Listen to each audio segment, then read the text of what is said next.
Halo, selamat datang di Bicara Bandar episode yang ke-7, season yang ketiga bersama saya Arga dari Creative Trader. Pada podcast kali ini kita akan membahas kondisi-kondisi yang sedang hot di market. Ada kondisi IHSG yang tadi sore ditutup dalam kondisi all time high, investor asing kembali semakin membanjiri IHSG, semakin masuk, semakin agresif di bursa kita.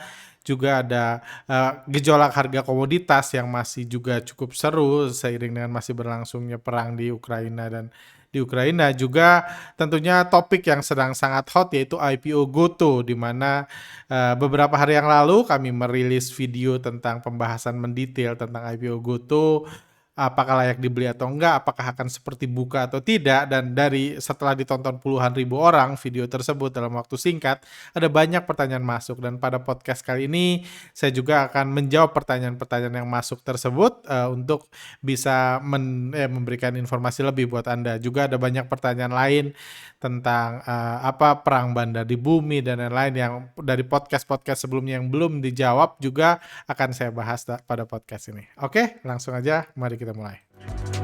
Kebebasan bandar dan hukum tertinggi, kita mungkin bisa nggak suka, cuma ya kita nggak punya suara apa-apa karena memang bursa ini sepenuhnya dikendalikan oleh bandar. Oke, langsung aja kita bahas ini update kondisi IHSG terkini. Seperti kita bahas tadi, IHSG kembali tutup di posisi tertingginya sepanjang sejarah di level 7.049 ya, hampir 7.050. Ini level yang sangat baik dan tentunya kita harus bersyukur sebesar-besarnya terhadap investor asing yang terus masuk di bursa kita. Kita lihat sejak awal Januari di tengah gejolak-gejolak yang ada, kekhawatiran-kekhawatiran yang ada, investor asing sudah terus melakukan akumulasi dan terus berlangsung sampai saat ini di IHSG all time high. Ini juga kalau Anda ikut podcast ini dari awal tahun, Anda tentunya tahu bahwa kami tidak khawatir dengan hal apapun sepanjang bulan 2020 ini karena investor asing terus masuk. Sesederhana itu, kami nggak khawatir dengan Omicron akan mempengaruhi IHSG. Ada hutang perusahaan di Cina, banyak orang yang khawatir, ada inflasi, ada tapering, ada perang dan lain-lain, itu semua tidak ada efeknya sama sekali, sudah terbukti. Selama asing masuk, nggak ada ini. Ingat, yang mengatur IHSG adalah investor asing. Mereka punya kendali penuh, apapun yang terjadi di luar sana tidak merubah kendalinya. Hanya karena terjadi perang di Ukraina bukan berarti kendali IHSG diserahkan ke Putin sekarang, enggak gitu. Tetap investor asing yang selama ini menggoreng IHSG dan itu yang terus terjadi, dan puji Tuhan kita terus menikmati hasilnya dari kepercayaan kita bahwa tidak akan terjadi apa-apa selama investor asing tetap akan masuk. Akan ada waktunya ketika investor asing profit taking, terlepas dari sebagus-bagusnya kondisi di luar sana, IHSG akan stagnan atau bergerak turun. Karena investor asing lah yang mengatur IHSG. Kayak gitu. Oke, dari situ ada hal lain yang menarik adalah ini ada saya sedikit ini tunjukkan ada grafik harga batu bara. Harga batu bara naik dari Februari lalu masih di 200-an. Kalau Anda lihat Februari tahun 2020 lalu mungkin masih 70-an atau 60 metric ton. Sekarang naik luar biasa sampai di atas 400, naik gila-gilaan di atas 400, terus turun sekarang sampai ke 325. Kayak gitu. Apakah ini sentimen buruk buat saham batu bara? Ya menurut saya enggak sih kayak gitu. Walaupun tetap aja bandar mah bebas. Kalau mereka mau profit taking, mau harga batu bara berapapun gitu, harga akan jatuh, yes memang. Tapi kalau kita ngomong overall, ini tetap sentimen baik karena kita jangan ngelihat tertingginya aja. Kita ngelihat bulan Februari 200, sekarang 325. Bayangin kalau Anda jualan, tadinya dijual 200.000, sekarang 325.000. Artinya dan orang tetap membeli dalam jumlah yang sama ke Anda, artinya akan ada omset yang meningkat yang akan Anda terima. Gimana kalau 324, gimana kalau 320, gimana kalau break resistance 300, itu kecap semua. Intinya Anda akan dapat uang lebih banyak. Kalau tahun lalu 60, awal tahun 200, sekarang 300, Anda dapat duit lebih banyak. Itu fakta. Nanti saya bahas kenapa saya bahas ini. Bukan karena harga saham batu bara harus digoreng dan lain.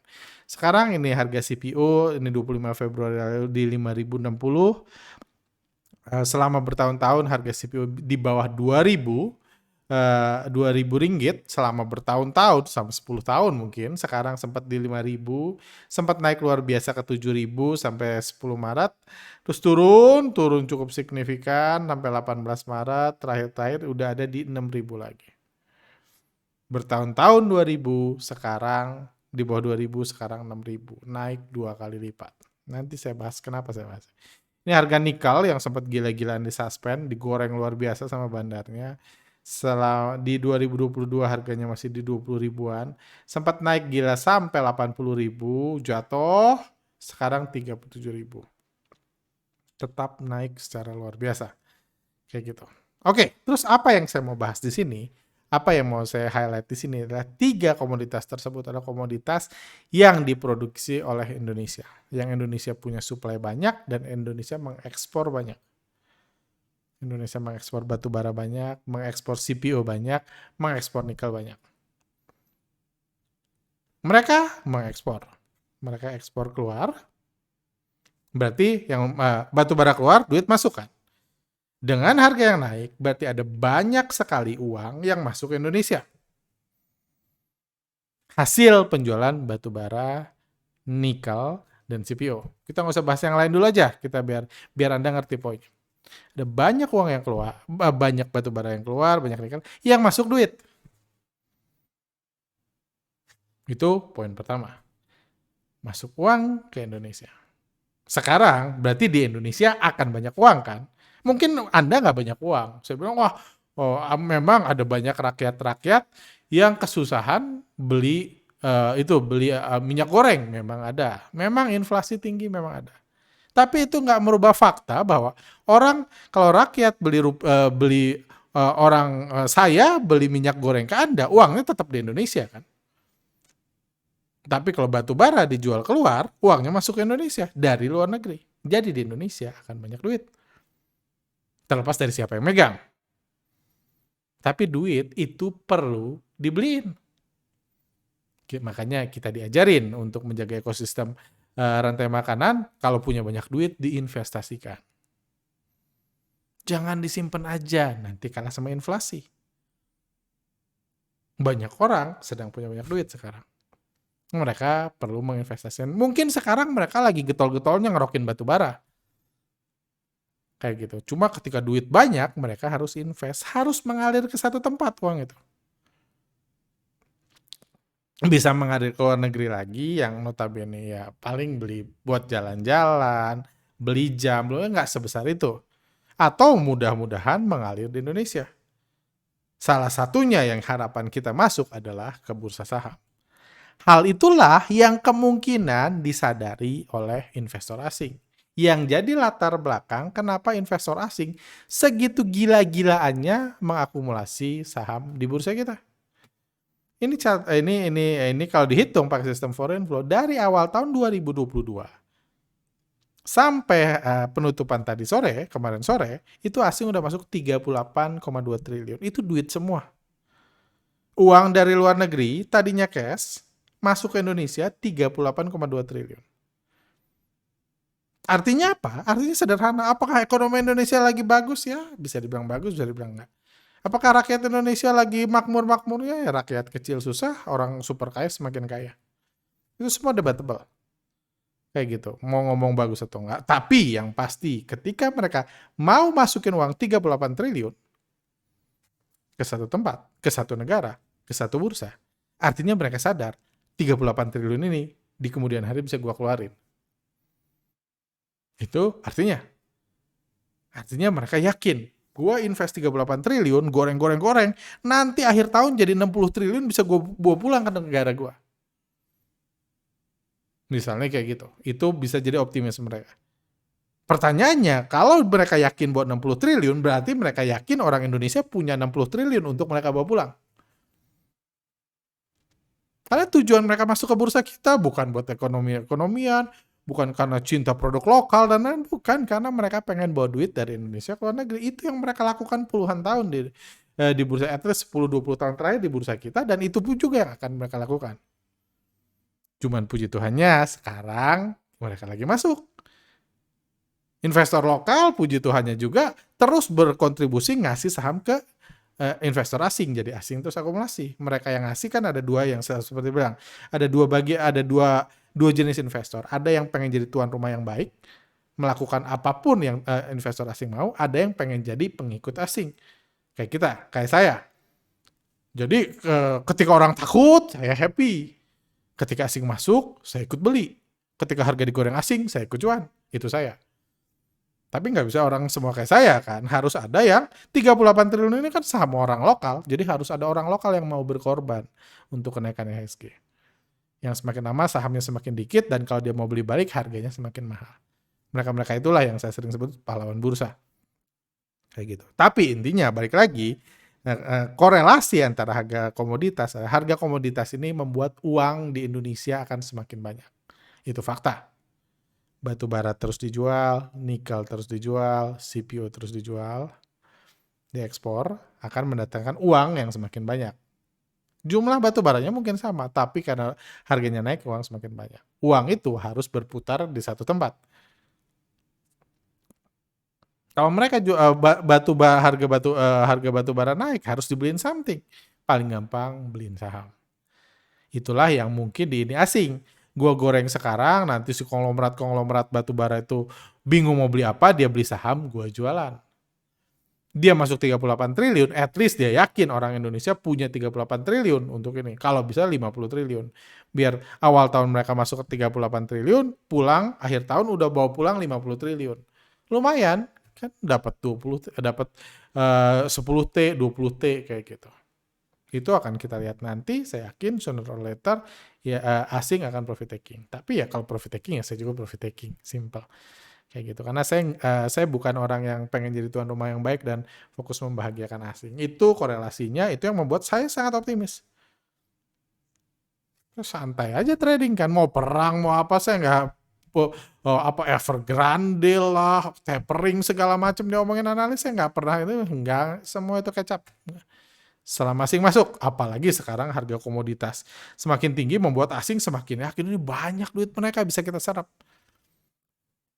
Karena itu, ingat ya, itu tujuan investor asing atau semua pengusaha pun untuk ini. Kalau saya lihat ada di daerah pedalaman, saya pengen buat supermarket di situ, bukan karena saya ini gitu, saya pengen buang-buang uang, bukan. Karena saya yakin kalau saya buat uang yang saya invest untuk buat supermarket di pedalaman itu, akan kembali dari uang-uang orang pedalaman itu buat saya. Intinya semua sama kok, kayak gitu. Oke, itu poinnya, itu yang membuat saya tetap optimis, dan saya nggak pusing-pusing target IHSG berapa, udah kemahalan atau enggak, ketinggian atau enggak. Tadi ada berita ada ancaman resesi, inflasi, dan lain-lain, itu nggak ada hubungan kok. Nggak ada hubungan apa-apa kok. Yang penting adalah selama asing masuk, kita santai. Mudah-mudahan kalau Anda penonton setia, Anda ikut sama santainya sama saya, sama bersyukurnya, tinggal menikmati profit dan berharap terus investor asing terus masuk dan investor lokal terus jual sahamnya ke asing. Investor lokal yang lain tentunya. Ada hal menarik lagi ada minggu ini sebelum kita ke sesi tanya jawab adalah tentang Buka. Nah, Bukalapak ini ada berita kemarin akuisisi perusahaan startup 14 triliun. Siapakah dia? Ini berita menarik sebenarnya. Saya kemarin malam sih, memang saya baru sadar berita ini kemarin malam, saya lagi sibuk, saya cuma lihat 14 triliun mahal banget gitu, karena saya ingat saya di IPO juga cuma 18 triliun. Cuma saya karena lagi ke distract, saya baru sadar lagi, nggak sempat dibuka, nggak ini, terus keluar berita ternyata saat Bukalapak salah catat akuisisi 14M jadi 14 triliun. Kayak gitu. Ini jadi big deal, somehow saya lihat banyak banget yang heboh, kok bisa dipertanyakan. Kok bisa perusahaan kayak Bukalapak salah tulis 14M sampai 14T, itu akuntan kayak apa itu? Itu 1000 kali lipat loh salahnya dan lain-lain. Ya, saya sih kalau Anda baca di broadcast, bagi saya it's not a big deal. Yes, big deal kalau dia beli 14 triliun buat akuisisi. Artinya apa? 14 triliunnya udah ada di saku orang lain tuh. Kalau Anda nonton pembahasan kami sebelum IPO, uang IPO itu kami harapkan bisa bertahan, membuat Buka bertahan at least 5-10 tahun ke depan, nggak tutup dulu karena ada duit. Tapi ternyata kenyataannya tidak seperti itu. Kita lihat Buka bertransisi ke bisnis ini sekarang, bisnis farmasi, bisnis suntik menyuntik perusahaan, bisnis farmasi ya dalam tanda kutip. Jadi dia akuisisi ini dan lain-lain. Ini ada beritanya kan. Akuisisi EduTech senilai 14,3 miliar dan 5 startup lainnya. Jadi kalau ini saya pernah dengar kayak gitu, saya pernah dengar di luar negeri. Di luar negeri ada perusahaan IPO, terus jadi bagi yang nggak paham, IPO itu uang yang diserap dari masyarakat itu nggak masuk ke kantong pemilik. Jadi uang yang diserap dari masyarakat nanti Gotoh kalau dia dapat 14 triliun, 14 triliun itu uangnya itu nggak masuk ke kantong pemilik, Pak Nadiem, Pak Kevin dan lain-lain, nggak. Masuknya ke kas Gotoh. Jadi yang terjadi di perusahaan di luar negeri adalah perusahaan di luar negeri. Jadi perusahaan IPO, uang masuk, uang hasil IPO sekian triliun itu masuk ke kas perusahaan itu. Harusnya dipakai idealnya atau janjinya dipakai memperbesar bisnis. Cuma realita kan nggak selamanya bisnis bisa diperbesar. Ada orang yang ngerasa, wah kalau diperbesar semakin ini ngapain juga, udah nggak ada masa depan kok gitu. Udah kalah bersaing dan lain-lain kayak gitu. Jadi uangnya itu kalau sayang karena kalau pakai operasional jadi pakai gaji pegawai, pemilik nggak dapat apa-apa. Jadi ada startup di luar negeri, apa yang dia lakukan? Startup itu pakai mengakuisisi startup yang IPO itu menggunakan uangnya buat mengakuisisi startup lain yang kecil-kecil. Ini 15M, ini 80M, ini 100M, dibeliin sama dia. Uang triliunan itu pakai masuk bisnis farmasi tadi kan, suntik sini, beli ini, akuisisi segala macam. Supaya apa? Supaya uang dari perusahaan kas keluar ke startup lain, ke perusahaan lain. Yang punya startup ini siapa? Ya pemilik yang sama. Atau temannya, atau saudaranya. Itu yang terjadi di luar negeri. Tentunya itu nggak kita harapkan terjadi di Indonesia. Seperti itu. Tapi ya kita lihat memang wajar sih seperti kita tahu, karena yang nggak tahu juga saya belum ketemu juga yang masih memakai Bukalapak di online shop sekarang kayak gitu. Jadi saya nggak tahu seberapa banyak yang masih, tapi kita tahu fokusnya sekarang memang masuk ke bisnis farmasi, nyuntik startup lain, uangnya kasih ke sini, kasih ke uang hasil IPO-nya. Dan puji Tuhan kalau jadi Anda nggak harus khawatir, nggak harus ini, ya syukur yang keluar cuma 14M. Kalau 14T bisa uangnya kehabisan nanti tutup. Kalau tutup dia listing selesai sahamnya. Kita nggak butuh buka untung, kita nggak butuh buka berkembang, mau dia masuk bisnis farmasi, bisnis kedokteran, bisnis antigen, tetap online shop terserah, tapi jangan bangkrut. Karena kalau bangkrut tutup, sahamnya delisting, nggak bisa digoreng lagi. Jadi ini berita baik bahwa mereka salah tulis, bukan 14T tapi 14 miliar. Gitu. Oke, itu update tentang Buka, sahamnya sendiri cukup menarik. Sekarang kita masuk ke tema bicara bandar Maret 2020. Sebenarnya Maret ini saya punya tema lain, saya punya ide lain, cuma ada banyak hal besar yang terjadi yang membuat kalau Anda lihat podcast bicara bandar atau podcast kami sebulan terakhir, itu pembahasan khusus semua. Ada pembahasan khusus perang, ada pembahasan khusus perang bandar di Sambumi, ada pembahasan sinetron perang bandar gitu, perang-perangan bandar di salah satu saham yang baru IPO beberapa waktu lalu yang membuat retail banyak yang berhasil dikarungin di saham tersebut dan banyak lagi. Jadi saya kasih tema, saya rubah tema bulan Maret ini karena saya belum rilis. Temanya ya Bandarmologi 2.0. Jadi after this saya akan menjawab pertanyaan-pertanyaan tentang Bandarmologi, tentang pertanyaan-pertanyaan dari video-video kami sebelumnya karena belum pernah ada sesi Q&A sepanjang bulan Maret ini. Oke, lanjut. Saya langsung ke pertanyaan-pertanyaan yang masuk buat Anda mengerti lebih dalam tentang Bandarmologi di era stock market 2.0 ini, atau yang kalau di workshop kami bilang Bandarmologi 2.0. Dari Pak Erwin Wijaya, mungkin perlu dijawab dan menjadi pertanyaan banyak orang karena agak tidak masuk di akal penjelasan mengapa si Innovate Capital mau menjual sahamnya yang begitu banyak jumlahnya di harga yang begitu rendahnya. Padahal dia bisa membiarkan sahamnya yang prospeknya lagi bagus-bagus melambung tinggi dulu dan setelah tinggi baru menjualnya. Saya Rasa kepepet butuh uang pun tidak sampai segitunya untuk kelas mereka. Apa ya? Pertama adalah ketika Anda punya 60% saham, prospek itu apa prospek gitu loh. Toh nggak yang harus, kalaupun mereka mau ngegoreng ya harus ngegoreng mereka. Ini lagi bahas perang bandar di bumi ya. Kalaupun harus ngegoreng, yang harus ngegoreng mereka. Nggak mungkin mereka berharap ini prospeknya bagus, orang lain yang ngegorengin, dia yang profit taking. Kayak gitu.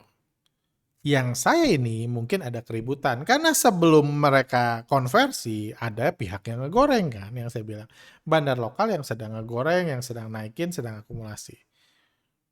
Jadi kalau Anda bilang Innovate Capital lagi bagus-bagusnya, sahamnya bagus, yes kayak gitu. Cuman mungkin tidak ada agreement antara pihak yang sedang ngegoreng dan pihak Innovate Capital yang punya saham jadi luar biasa banyak. Kayak gitu, jadi sebelum yang ngegoreng itu kabur ya diserap dulu duitnya. Kan ngeri kan, Anda lagi ngegoreng gitu. Setahu Anda yang punya paling banyak kan. Tiba-tiba, wah dia punya ini gitu, punya berapa miliar lot gitu, tinggal diguyur gua. Jadi sebelum mereka bisa kabur duluan, yang ngegoreng menyelamatkan diri, langsung diserap duitnya sama Innovate Capital. Kayak gitu. Kayak gitu, itu perang inilah, perang bandar, namanya juga perang bandar, langsung dijual dulu, karena saya pun bilang kan, saya nggak bilang ini akhir dari bumi akan gocap, akan delisting, enggak, saya nggak yakin bumi akan delisting, akan naik lagi, bisa ini lagi, cuman bantingan ini menunjukkan siapa yang berkuasa, bantingan yang terjadi beberapa minggu yang lalu, siapa yang berkuasa, dan ketika dibanting Innovate Capital dengan angka sebesar itu, dengan jualan itu, dia punya posisi tawar lebih dibanding pemegang saham yang lain. Kayak gitu. Dan mungkin persetujuan awal, deal awal tidak terpenuhi. Tapi kalau untuk Anda mengerti, Anda harus nonton video kami sebelumnya tentang perang bandar di saham bumi. Kayak gitu. Jadi bukan karena kepepet, menurut saya ini simply strategi. Oke, lanjut. Masih tentang bandar. Kayaknya dulu Pak Arga pernah bilang, kalau nggak ada namanya perang bandar, itu berarti emang ilmunya mulai nambah lagi ya? Nggak juga, saya nggak pernah bilang nggak ada perang bandar. Saya bilang perang bandar itu jarang. Kalau Anda ikut workshop bandarmologi, saya bilang jangan pernah takut perang bandar. Kenapa? Jangan pernah takut perang bandar. Anggap aja itu tidak ada. Walaupun bisa ada. Bisa ada, bisa terjadi. Cuma kalau setiap Anda beli saham, Anda punya asumsi, gimana kalau bandarnya perang? Gimana kalau habis akumulasi, udah itu tiba-tiba ada bandar lain yang ngebantai dan lain-lain, Anda nggak jadi trading. Sama ketika Anda takut keluar jalan di trotoar atau jalan ya keluar rumah, kan Anda takut ketika Anda di trotoar, tiba-tiba ada mobil melenceng nabrak Anda di trotoar. Bisa terjadi? Bisa. Cuma ngapain Anda punya pikiran itu? Karena toh perang bandar gitu. Ini terlepas dari heboh sosmed itu bukan perang yang pernah terjadi. Malah ngarungin retail kan kayak gitu. Event terjadi baru di sini. Kami buat podcast 2 tahun baru kali ini. Bayangin kalau Anda udah takut dari 2 tahun lalu ada perang bandar. Jadi bukan nggak ada, perang bandar itu langka terjadi. Dan demi kebaikan Anda, mendingan Anda mengeliminir possibility itu dalam trading Anda. Karena mau beli Akra, aduh takut bandarnya perang, hancur. Mau beli saham ini, aduh takut bandarnya dipolisikan, hancur, delisting. Kan ngeri kan, kalau Anda mikir gitu jadi nggak trading. Kayak gitu, malah beli upal nanti. Kayak gitu. Jadi karena itu kasus yang sangat langka, jadi nggak usah dianggap sebagai resiko konstan yang selalu ada. Kayak gitu. Jadi itu sih, bukan nggak ada, saya nggak pernah bilang perang bandar itu nggak mungkin terjadi, cuma sangat langka, jadi mendingan nggak usah nggak usah di-include. Terima kasih banyak. Oke, pertanyaan lain. Ini nggak ada namanya. Terima kasih banyak untuk edukasinya tentang saham Scriptless dan Scrip. Mau tanya Pak, apakah pemilik bisa mengkonversi saham yang sebelumnya Scrip jadi Scriptless di tengah jalan setelah perusahaan IPO? Bisa. Saham sertifikat, saham warkat bisa dikonversi jadi digital, juga digital bisa dikonversi jadi warkat. Tergantung kepentingan, tergantung kebutuhan. Jadi bisa jawabannya. Itu aja sih. Ini Ini membahas juga ya pertanyaan-pertanyaan sebelumnya lah, video-video sebelumnya Anda bisa nonton video-video kami sebelumnya. Lanjut, pertanyaan dari Pak Heriantoli. Pak Arga, saya mau tanya, kalau saya sebagai pemilik perusahaan yang mau IPO, agar saya dapat dana murah dari masyarakat, akan tetapi agar saya tetap dapat memiliki dan mengontrol penuh perusahaan dengan menjadi pemegang saham mayoritas dan laporan keuangan setiap tahun saya rekayasa merugi agar tidak usah bagi dividen kepada masyarakat dan pemegang saham minoritas. Tentunya setelah IPO. Pertanyaannya, apa keuntungan masyarakat yang membeli perusahaan saya dan kenapa mereka masih tetap mau membeli saham padahal mereka tidak ikut mengawasi keuangan dan kinerja perusahaan saya? Saya lihat bursa saham seperti jual ikan busuk dalam kaleng. Kita tidak boleh lihat isi dalam kalengnya sampai penjualnya mati baru boleh dibuka isi kalengnya oleh pembeli terakhir ikan busuk.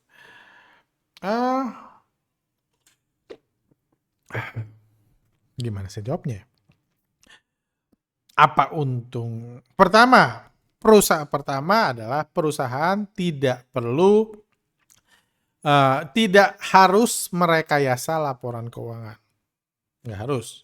Tadi kan bilang merekayasa supaya selalu rugi, supaya bagi dividen. Nggak perlu bagi dividen ke masyarakat. Pemegang saham kendali, punya kendali, dia mau bagi dividen atau nggak. Perusahaan batubara gitu, misalnya salah satu perusahaan batubara bisa dibuat rugi terus. Atau bisa dibuat untung terus, tapi nggak pernah bagi dividen. Jadi valuasinya murah, under value, dan lain-lain, tapi nggak pernah bagi dividen. Oh, mereka pemegang saham mayoritas. Untung buat dia juga. Tapi memang nggak keluar. Untungnya terus di dalam perusahaan. Terus gimana ngeluarinnya ya? Pakai gaji, pakai akuisisi, gaji pegawai, gaji anak, gaji cucu, dan lain-lain. Salah satu perusahaan besar di Indonesia, batubara besar di Indonesia, anak cucunya udah punya jabatan semua, digaji semua. Ya perusahaan itu, perusahaannya boleh rugi terus, nggak apa-apa. Tapi anak cucu saya semua makmur, digaji besar, di ini, kayak gitu. Kayak gitu itu bisa. Jadi nggak harus dimanipulasi. Manipulasi itu kan kejahatan. Ini kok, cost kok. Capex kok ini. Capex pengeluaran ini bisa diinikan. Atau dipakai beli tanah, beli aset, tanah yang punya dia sendiri itu bisa. Jadi banyak cara. Itu kalau ngomong dari pemegang saham. Jadi memang bisnis kuliner atau IPO adalah bisnis yang sangat menguntungkan bagi orang-orang yang bisa. Nggak semua orang bisa. IPO itu nggak mudah. Saya banyak dihubungi perusahaan, pengen IPO, pengusaha lah, mungkin pengusaha dan pemilik kan, bukan perusahaannya, pemiliknya pengen IPO. Baru anggaplah 2 tahun terakhir, paling baru 2 atau 3 perusahaan yang saya bilang oke, Anda sudah ready, walaupun mayoritas saya kasih PR. Tujuannya ini kayak gini, sisanya nggak ready. Walaupun semua pengen bisnis kuliner. Ada yang perusahaannya bagus, ada yang perusahaannya mau tutup, dan lain-lain. Semua pengen bisnis kuliner, tapi mereka nggak punya modal yang cukup, skill yang cukup untuk IPO, untuk bisnis kuliner di bursa. Jadi nggak mudah. Walaupun terkesan pegawai 3 aja bisa IPO, yes, tapi untuk proses itu butuh ini. Makanya dia nggak butuh pegawai banyak-banyak di perusahaannya, karena butuh ngurus bisnis kuliner dan untuk IPO itu nggak mudah, butuh modal besar. Pertanyaan, apa keuntungan masyarakat yang beli perusahaan saya? Kenapa mereka tetap mau? Ya mereka diedukasi untuk investasi. Kalau punya uang banyak harus mikir masa depan, investasi harus dari banyak investasi yang terbaik dianggap saham. Dan saya pun at this point masih menganggap saham masih yang terbaik buat mayoritas orang. Kayak gitu. Saya nggak bisa ngomong properti terbaik buat mayoritas orang, properti itu tidak jadi pilihan. Uang palsu digital menurut saya lebih mengerikan. Jadi menurut saya saham masih yang terbaik. Dan kenapa mau ya? Diedukasi untuk mau. Jangan dibilang, cerita-cerita kayak gini nggak usah dibilang ke newbie-newbie kayak gitu. Kalau Anda melihat edukator, 99% fokusnya ngajarin kecap-kecap fundamental. Supaya mereka mau. Makanya saya tidak disukai banyak orang karena saya terlalu belak-belakan. Nggak bagus buat ekosistem, buat rantai makanan bursa.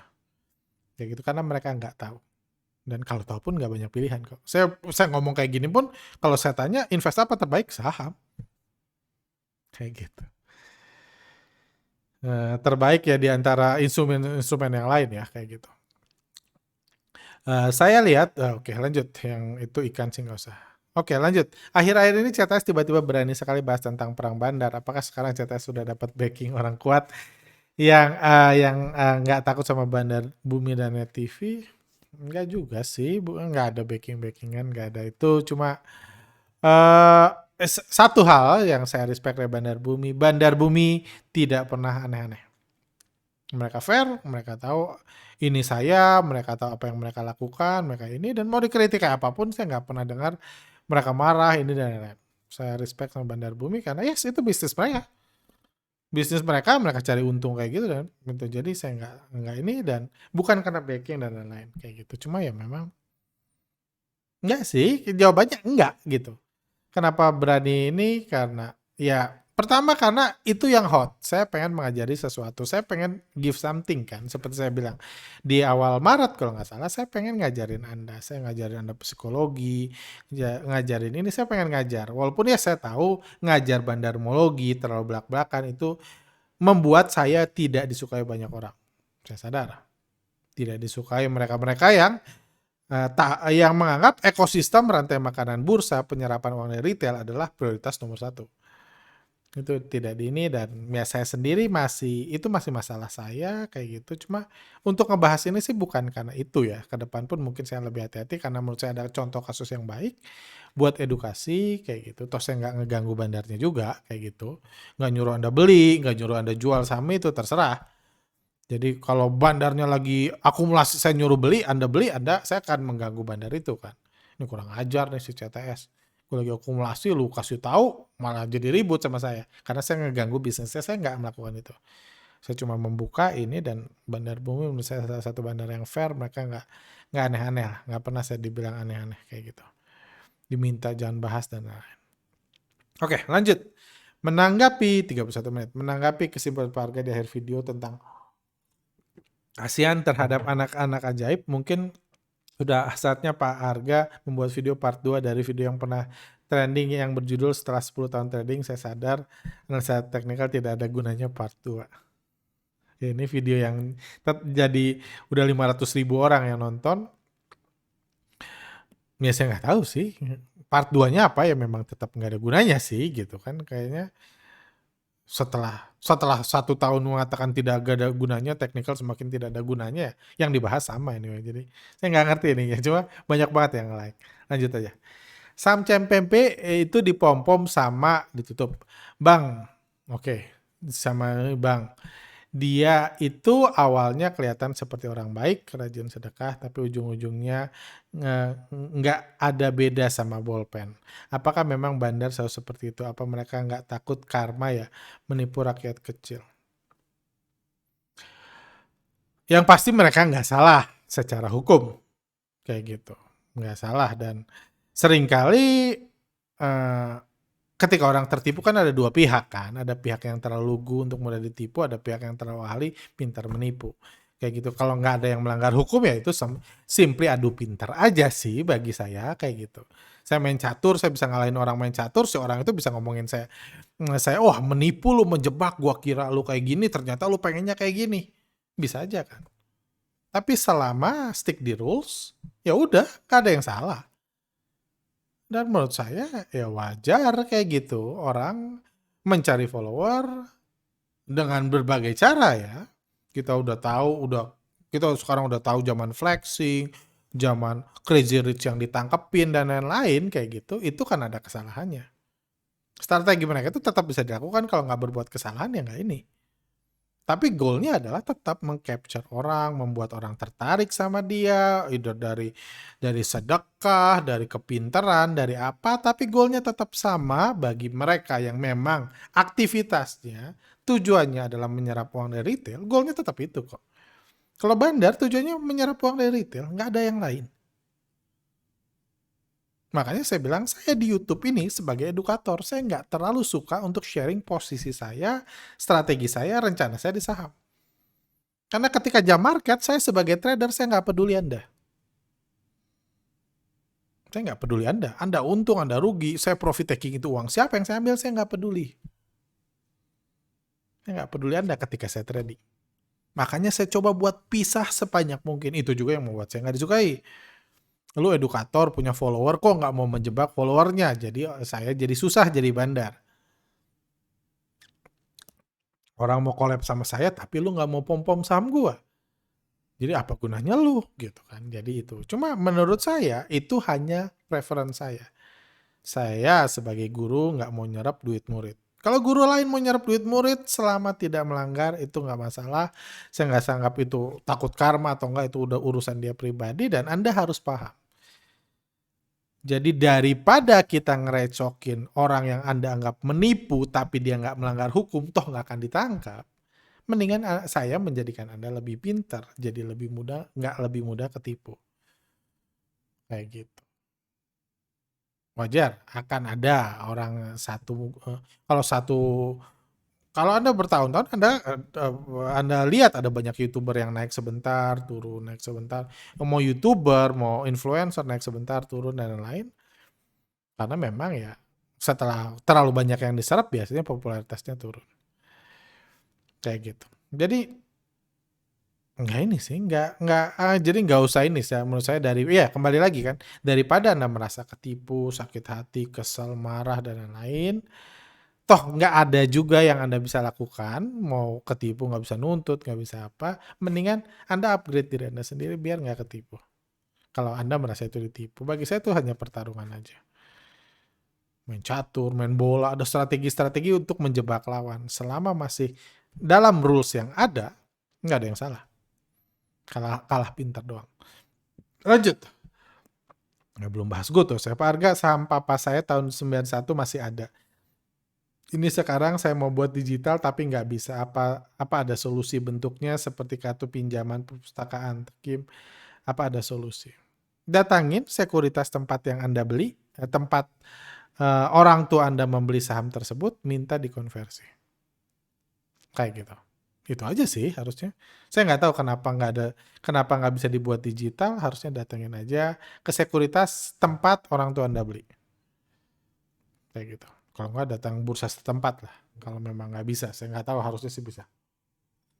Oke, sekarang kita bahas tentang IPO Goto. Ini menarik, jadi IPO Goto ini kita tahu, uh, uh, jadi sejak video sebelumnya, jadi 1 hari setelah keluar berita IPO Goto kan kami langsung buat pembahasan tentang Goto, dan setelah itu berita-berita bermunculan. Ini ada berita menarik, 600.000 driver bisa dapat saham IPO Goto, simak kriterianya. Mitra driver, merchant, pelanggan Gojek, Tokopedia dapat jatah saham IPO Goto. Jadi intinya ada iklan besar-besaran kalau Anda tentunya punya aplikasi smartphone di HP Anda, punya aplikasi trading di HP Anda, dan Anda sadar ada begitu banyak notification dan lain-lain. Sehari bisa 4-5 kali. Kalau Anda punya 5 sekuritas, 5-5-nya bisa nawarin Anda untuk beli saham Goto di proses book building.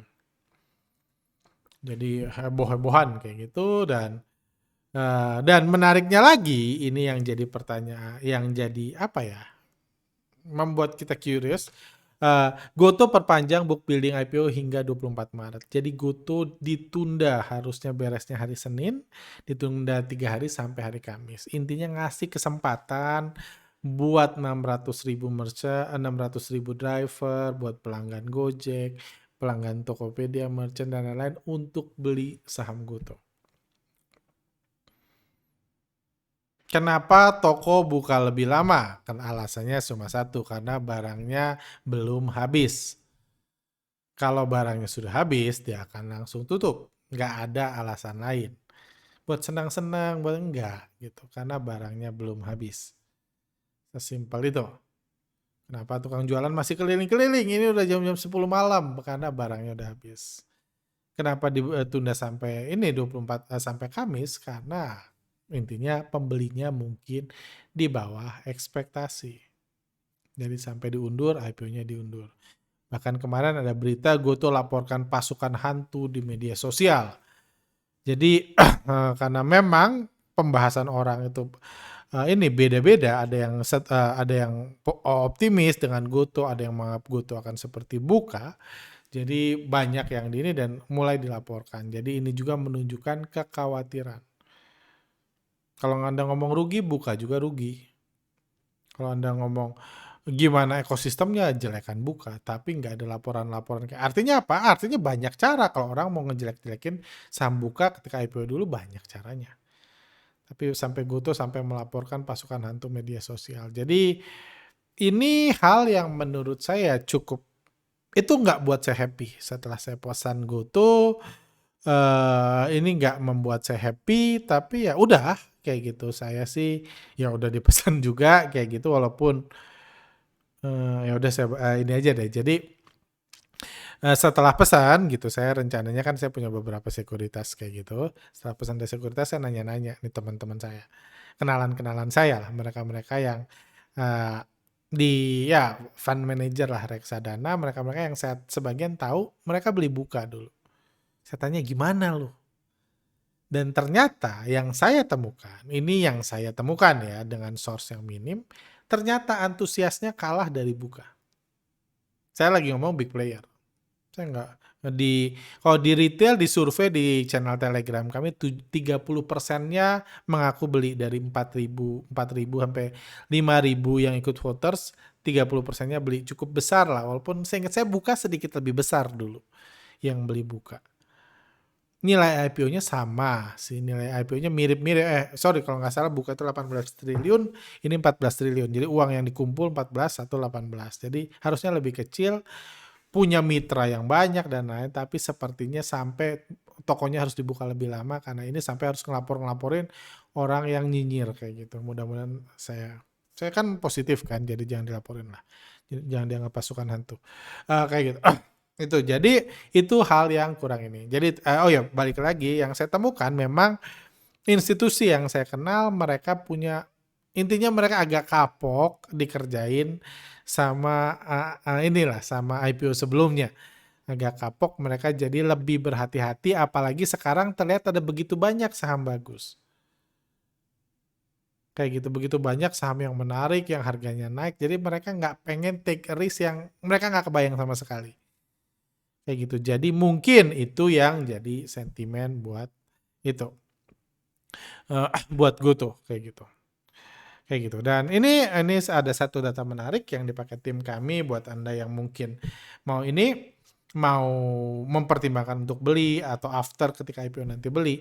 Ini kinerja saham-saham IPO startup yang IPO di beberapa negara.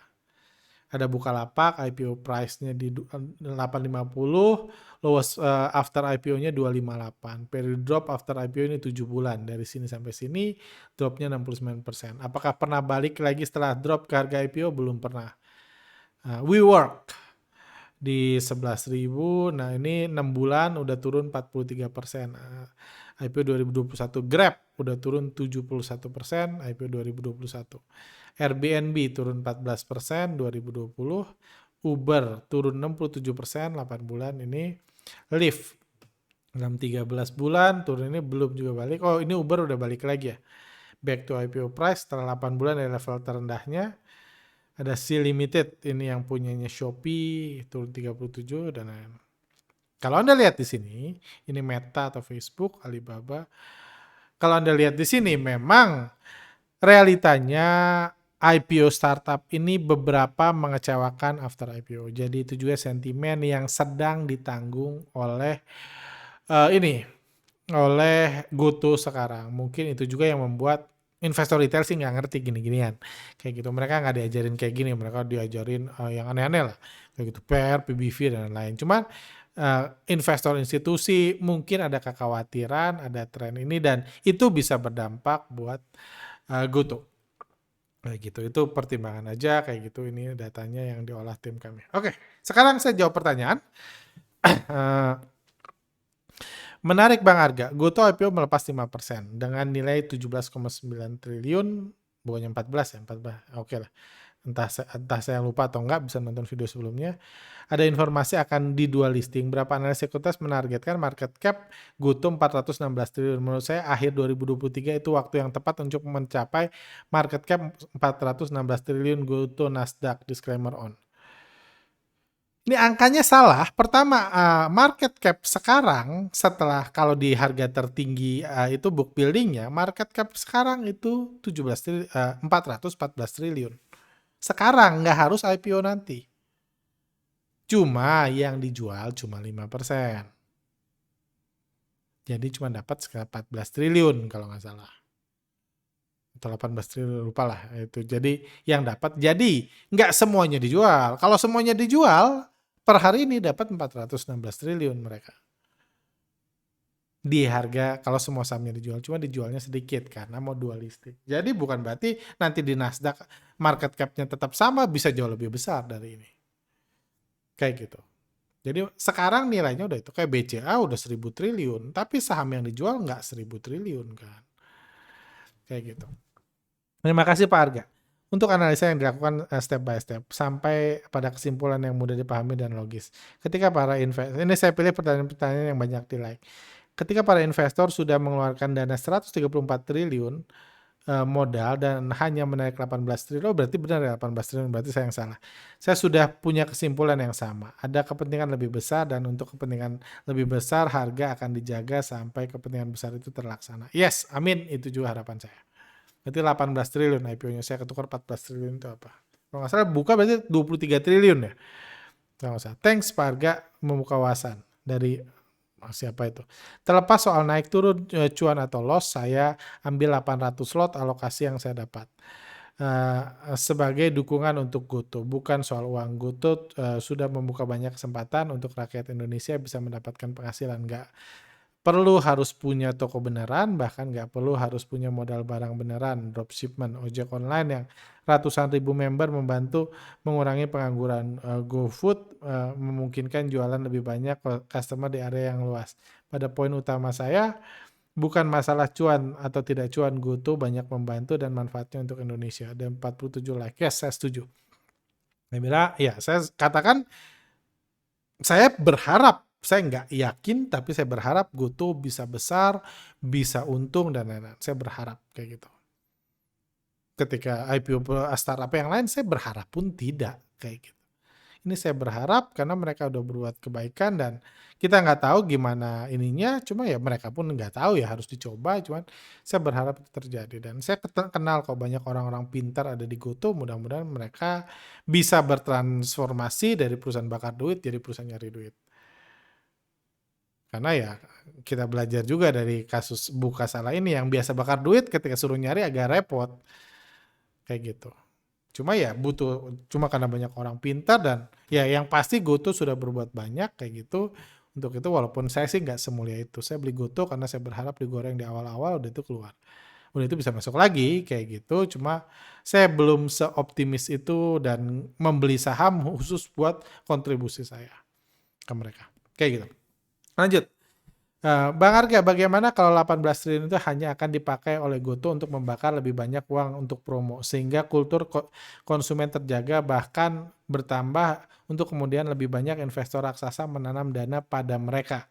Lalu semua saham yang dilepas ke publik nantinya dibeli lagi oleh mereka setelah dibanting ke 50 misalnya, lalu mereka jual lagi di 8 ribuan. Intinya akan ada dana abadi untuk bisnis bakar duit GoTo dan tidak akan ada kompetitor yang sanggup mengganggu kultur konsumen mereka yang kadung ketagihan. Jadi nggak bisa seperti itu. Jadi kalau setelah di IPO nggak bisa lagi perusahaan menyuntik kayak sebelum di IPO. Karena sahamnya udah ada kayak gitu. Jadi idealnya nggak kayak gitu. Jadi dan kalau mereka beli saham dibanting ke 50, mereka beli lagi, anggaplah gitu. Kejamnya mereka IPO sekarang 300, banting ke 50, terus di buyback sama investor-investor raksasa. Yang uang investor raksasa yang beli itu masuknya bukan ke kas GoTo, masuknya ke pemegang saham yang nyangkut, ke retail-retail yang cut loss. Yes, bisa beli 50 digoreng 8.000, amin kayak gitu kan. Ini cuma itu nggak membuat GoTo bisa jadi punya bisnis, punya uang baru dan lain. Jadi harusnya setelah itu selesai era suntik menyuntik uang itu selesai. Setelah IPO. Ya bisa ada IPO kedua sih kayak gitu. Ini memang double IPO, cuma ya nggak ada ya suntikan lanjutan itu nanti IPO kedua. bukan memperbesar ekosistem, membakar duit dan lain-lain. Dan saya nggak yakin 18 triliun itu akan dipakai bakar duit. Kayak gitu ya, bakar duit ya, memang ya bisnisnya memang bisnis bakar duit, tapi mereka akan ngecilin, coba membuat balance baru, gaya baru dari membakar duit jadi mencari duit kayak gitu. Jadi saya nggak percaya ini akan terjadi. Kalau kita lihat startup di luar juga niat bakar duit, promo dan lain-lain itu berkurang ketika dia sudah IPO kayak gitu. Lanjut, koreksi dikit. Jagain harganya bandar itu, jadi jual ekstra sahamnya, pinjaman dari Treasury Goto pas IPO. Uang hasil jualannya bisa digunakan untuk membeli kembali barang di harga IPO max. Untuk ngebandarin berarti sebesar jualan ekstra saham di awal. Di saham yang dibeli di harga bawah untuk stabilisasi harga, kembalikan ke Treasury Goto semacam pinjam barang dari Treasury Goto. Jadi tetap ngebandarin pakai uang hasil jualan saham ekstra. Yes, itu informasi yang saya skip karena di sebelumnya benar. Jadi kalau memang oversubscribe, pembelinya banyak, uang itu akan dibeli saham baru dan itu dipakai buat nebelin ini. Cuma seperti saya bilang, kalau ini chaos seperti buka, uang itu nggak akan cukup untuk menjaga, jadi goalnya adalah menjaga supaya tidak chaos, dan goalnya lagi juga yang inti yang saya bilang lagi adalah ini harusnya bukan exit strategi yang ideal, karena mereka udah nyuntik 134 triliun, cuma dapat 18 triliun di sini. Mereka dapat 18 triliun dari IPO. Kayak gitu. Terus kalau mereka mau ngeguyur, nggak akan dapat 50 triliun lagi sampai Goto Gocap pun gitu, nggak akan dapat mereka 50 triliun lagi kalau memang pemegang saham awalnya mau keluar.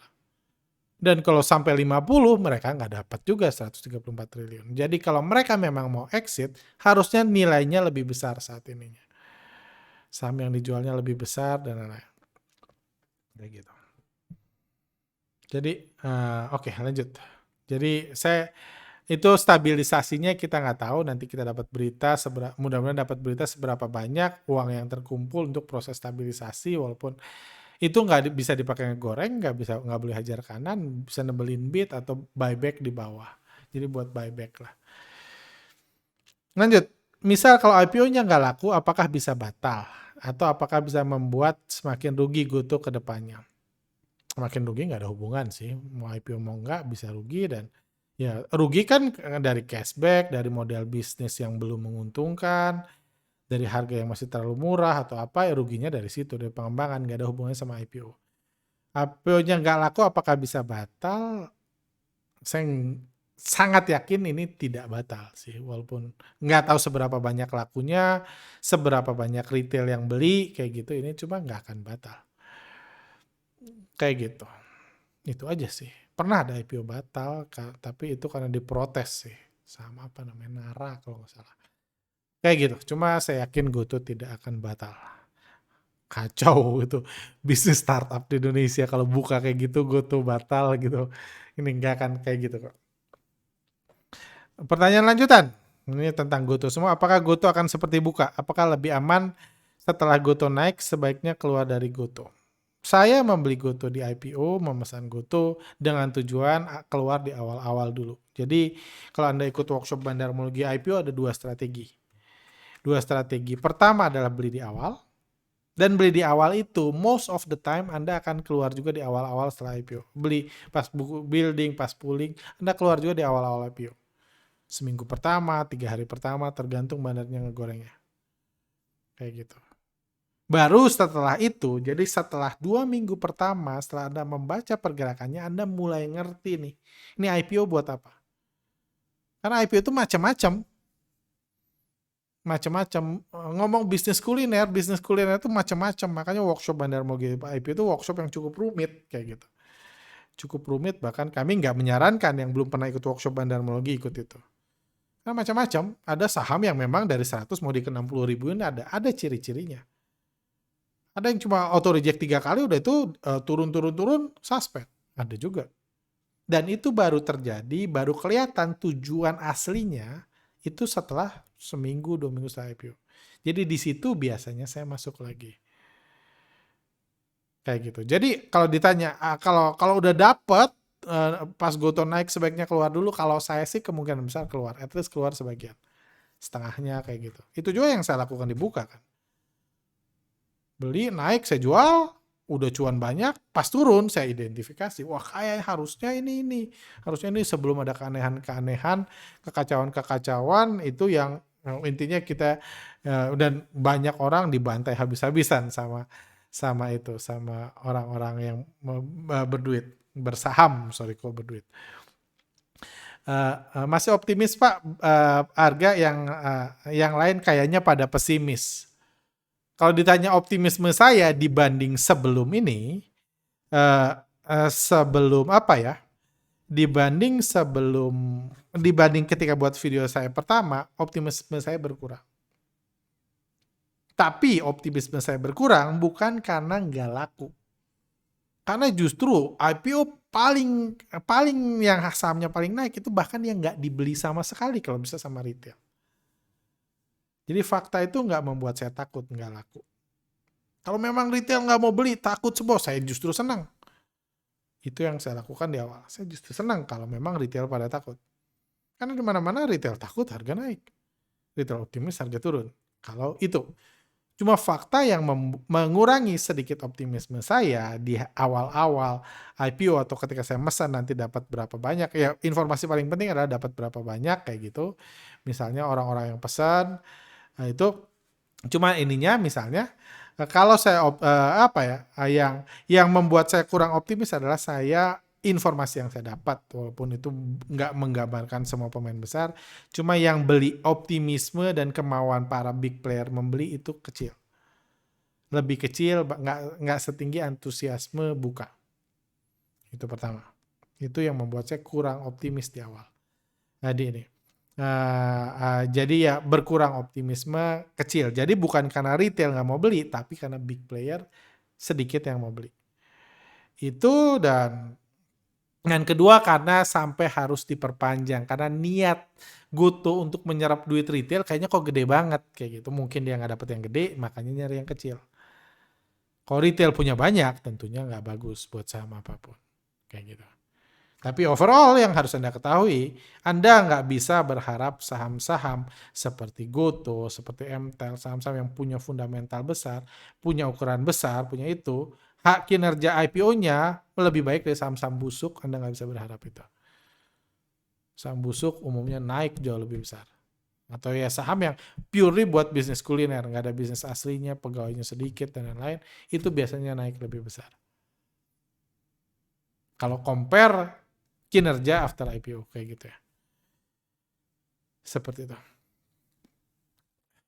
Apakah dengan memperpanjang masa bull ini pertanda sedikit yang berminat ke saham ini? Ya jelas, nggak sesuai harapan. Kalau ternyata memang foto IPO, skenario apa yang akan dimainkan bandarnya kalau IPO tidak laku? Jadi idealnya, jadi IPO di Indonesia ini materi Bandar Mulia IPO juga itu harus diwajibkan namanya full commitment. Full commitment itu apa? Kalau barangnya nggak laku, akan diserap oleh underwriter atau standby buyer. Ya sama lah. Jadi misalnya niatnya ngumpulin 18 triliun, retail cuma sanggup 9 nih. Berarti 9 lagi akan diserap underwriter. Kayak gitu. Diserap, nanti urusan mereka lah jualnya gimana, ngegorengnya gimana, itu urusan mereka. Tapi intinya 18 triliunnya akan masuk ke kas Goto, yes. Uang siapanya aja yang jadi pertanyaan. Jadi IPO Goto juga full komitmen, harusnya itu yang terjadi. Jadi tidak akan gagal gitu ya. Kalau mungkin kasusnya ini yang saya nggak percaya itu bisa terjadi ya, maaf kita kira banyak, kita nggak punya 9 triliun gitu underwriternya, itu jadi masalah memang. Cuma saya yakin itu nggak terjadi. Kayak gitu. Skenario apa yang dimainkan bandarnya? Kalau memang skenario-nya gitu ya, 9-9.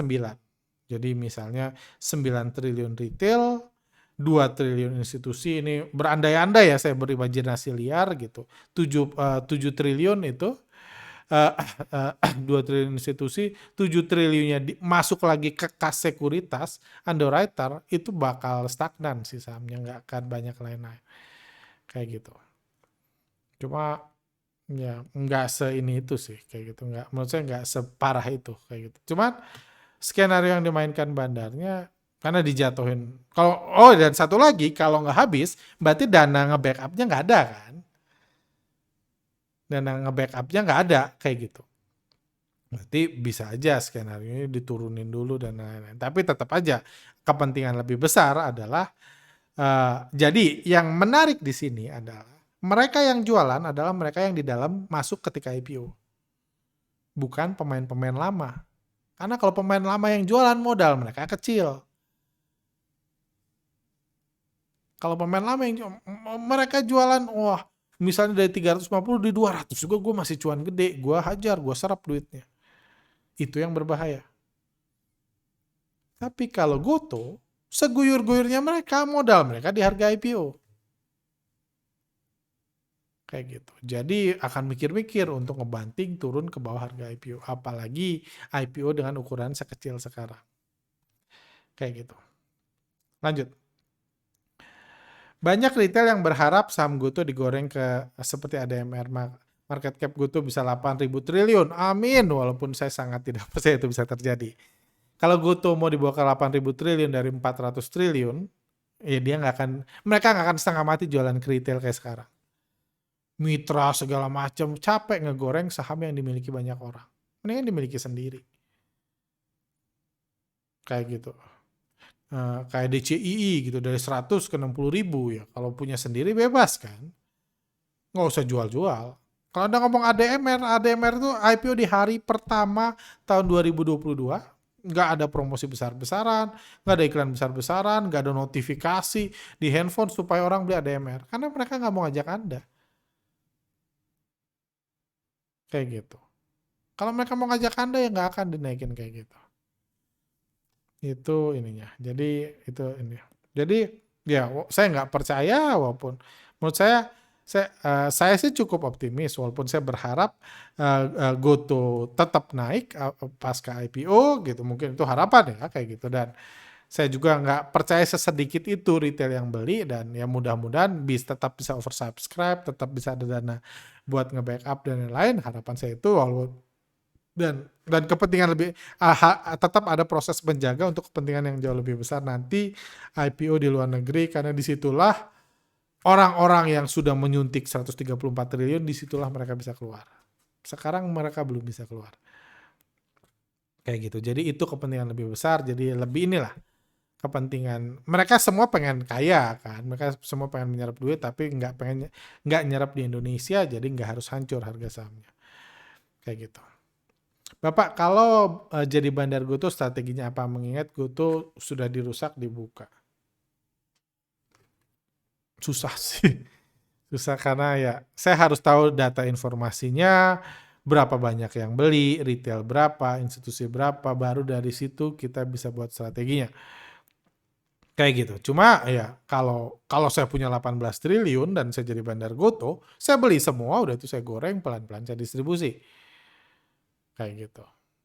Pelan-pelan distribusi kayak gitu dan ya sederhana kayak itu. Cuma kompleks sih nggak sesederhana itu uh, ininya kayak gitu. Prediksinya Goto arah apa ARB? Ini saya asumsikan pertanyaan hari pertama.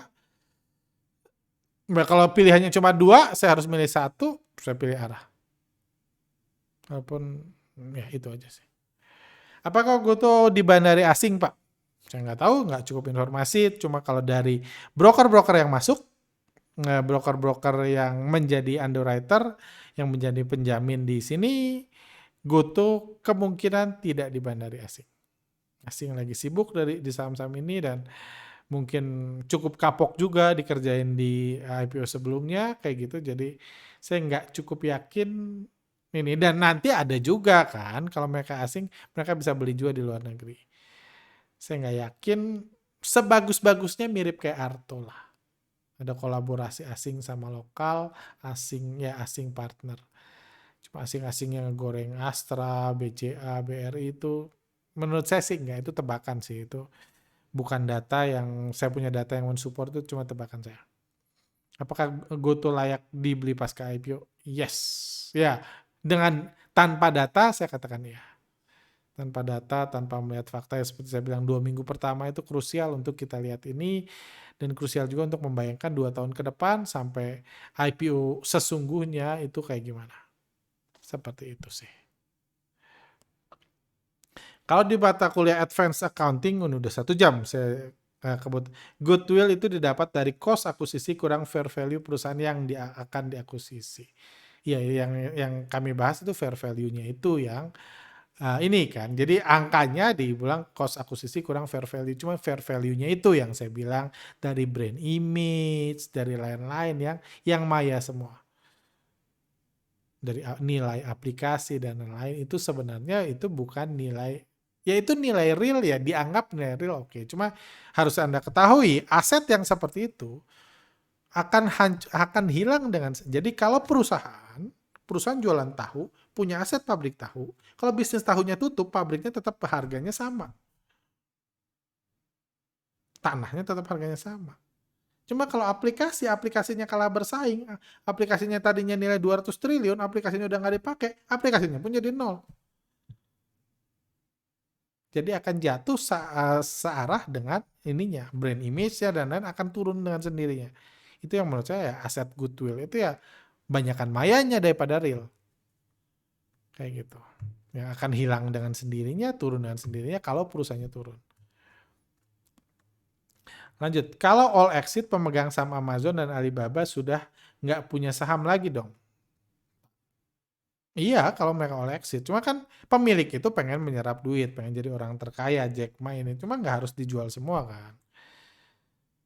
Punya 10 triliun ya 5 triliun dijual, Mark Zuckerberg itu sahamnya udah kurang setengah sejak dari IPO dengan sekarang. Jadi mereka menyerap duit juga dari retail, ini jualan sahamnya karena tujuannya exit, walaupun nggak semuanya exit ninggalin bubar, nggak semua. Ada startup yang udah itu bubar, tinggalin gue buat baru. Cuma ada yang tetap punya visi dan harapan kita, Goto pun seperti itu. Owner pemilik-pemiliknya walaupun exit, walaupun jadi orang terkaya, dapat duit dari masyarakat, nggak keluar sepenuhnya, mereka tetap di dalam dan tetap mencoba menuntun Goto jadi perusahaan yang dari bakar duit jadi bisa nyari duit. Seperti itu.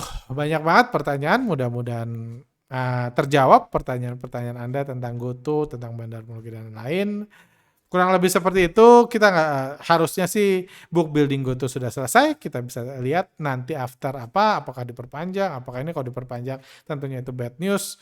Cuma ya harapan kita sudah berakhir, sudah ada uangnya, dan harapan kita nanti 7 April ya kalau nggak salah ketika IPO saham Goto bisa naik signifikan, naik lumayan lah kayak gitu, dan kita bisa profit taking. Baru setelah itu kita bisa analisa lebih mendetail bagaimana perjalanan Goto setelah IPO, setelah kehebohan beberapa hari pertama sampai 2 tahun ke depan, yang bisa jadi the real IPO, the real exit buat pemegang-pemegang saham besarnya yang harusnya belum exit sekarang.